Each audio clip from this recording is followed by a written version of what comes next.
नमस्कार, ये आकाशवाणी शिमला है। अब आप नविता चौहान से प्रादेशिक समाचार सुनिए। केंद्र सरकार ने राज्यों और केंद्र शासित प्रदेशों को नकली और घटिया उर्वरकों की आपूर्ति पर तत्काल कठोर कार्रवाई करने का निर्देश दिया है। केंद्रीय कृषि मंत्री शिवराज सिंह चौहान ने सभी राज्यों और केंद्र शासित प्रदेशों के मुख्यमंत्रियों को इस संबंध में एक पत्र लिखा है। कृषि मंत्री ने कहा कि उर्वरकों की पर्याप्त उपलब्धता सुनिश्चित करना राज्यों का दायित्व है। उन्होंने राज्यों से दोषियों का लाइसेंस रद्द कर प्राथमिकी दर्ज करने को भी कहा है। विधानसभा अध्यक्ष कुलदीप सिंह पठानिया ने कल शाम नई दिल्ली में लोकसभा अध्यक्ष ओम बिरला से भेंट की। इस दौरान उन्होंने प्रदेश से जुड़े विभिन्न मुद्दों पर विचार विमर्श किया।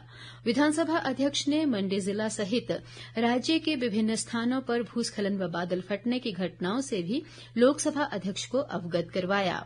उन्होंने आपदा से हुए नुकसान के लिए लोकसभा अध्यक्ष से प्रदेश को उदार आर्थिक मदद दिलाने के लिए केंद्र सरकार के समक्ष पैरवी करने का आग्रह किया। पूर्व केंद्रीय मंत्री व सांसद अनुराग ठाकुर ने आज मंडी जिले के आपदा प्रभावित धर्मपुर विधानसभा क्षेत्र का दौरा किया। उन्होंने राहत व पुनर्वास कार्यों को लेकर अधिकारियों को जरूरी दिशा निर्देश दिए। अनुराग ठाकुर ने कहा कि संकट की इस घड़ी में केंद्र सरकार आपदा प्रभावितों के साथ है और पीड़ितों के पुनर्वास के लिए सभी जरूरी कदम उठाए जा रहे हैं। सांसद मोबाइल स्वास्थ्य सेवा की चर्चा करते हुए उन्होंने कहा कि पिछले कुछ दिनों के दौरान जिले के विभिन्न क्षेत्रों में इस स्वास्थ्य सेवा के माध्यम से मदद पहुंचाई गई है। अनुराग ठाकुर का कल 14 जुलाई को सराज विधानसभा क्षेत्र का दौरा करने का कार्यक्रम है। पर्यटन निगम के 14 होटलों को निजी क्षेत्र को देने के फैसले का निगम कर्मचारी संघ ने विरोध किया है। प्रदेश पर्यटन निगम कर्मचारी संघ के अध्यक्ष हुक्म राम ने कहा कि निगम के ये सभी होटल चलने वाले हैं और यदि इन्हें निजी हाथों में सौंपा जाता है तो पर्यटन निगम बैकफुट पर आ जाएगा। उन्होंने सरकार से इस फैसले पर पुनर्विचार की मांग की है।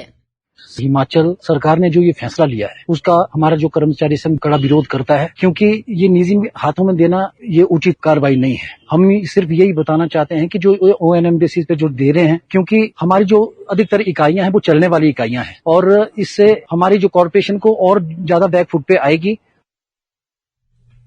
बाकी के समाचार इस अंतराल के बाद। शेष समाचारों में प्रदेश में मानसून सक्रिय बना हुआ है। इसके प्रभाव से पिछले 24 घंटों के दौरान कई क्षेत्रों में व्यापक वर्षा हुई है। भारी बारिश से प्रदेश में सड़क, बिजली और पानी की व्यवस्था प्रभावित हुई है, जिसके चलते सामान्य जनजीवन अस्त व्यस्त है। मौसम विभाग ने 18 जुलाई तक कुछ क्षेत्रों में भारी वर्षा की चेतावनी जारी करते हुए येलो अलर्ट जारी किया है। चंबा जिला के विश्व प्रसिद्ध मणिमहेश यात्रा इस वर्ष आधिकारिक रूप से 16 अगस्त से शुरू होने जा रही है। उपायुक्त मुकेश रेपस्वाल ने कहा कि इस यात्रा को देखते हुए 15 जुलाई से 30 जुलाई तक एक विशेष स्वच्छता अभियान का आयोजन किया जा रहा है। इस अभियान के अंतर्गत हड़सर से पवित्र डल झील मणिमहेश तक के क्षेत्र में विस्तृत साफ सफाई की जाएगी।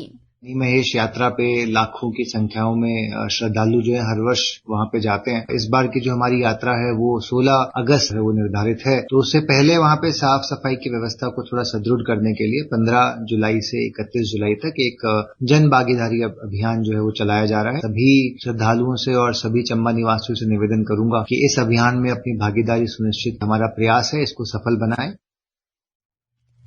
इसी के साथ ये समाचार बुलेटिन समाप्त हुआ। हमारा अगला बुलेटिन आप सुन सकते हैं शाम 7:45 पर। नमस्कार।